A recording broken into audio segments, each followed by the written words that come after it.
Hello, dear students. I, Harsh Rathore, Assistant Professor, Sage University, Bhopal.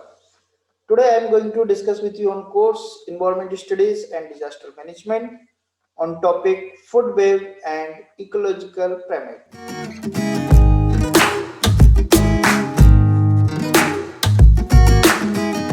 So, let's start with food web. Food web it is a network of interacting food chain. Food web show all possible feeding relationship in community at each trophic level. Basically, food web represent network of interconnected food chains. In food web, an organism get food from more than one group of organisms. Food web is a group of several interconnected food chains, and here are the example of terrestrial food web. Here we see organisms get food from more than one group of organisms. This is the example of aquatic food webs.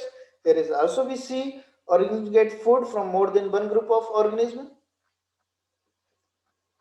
Ecological pyramid. These show how energy is transferred and change when going up the pyramid.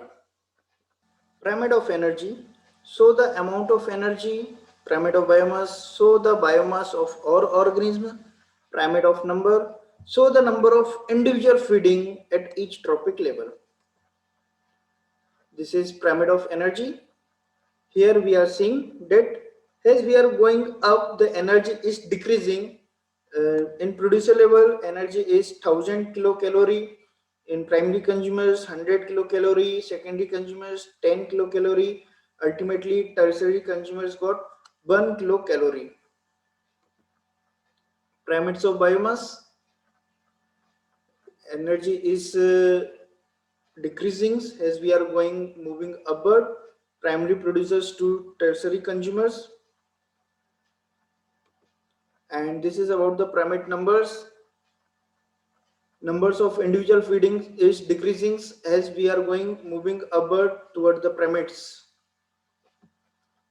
So that's it from my side. I hope you understand. Thanks.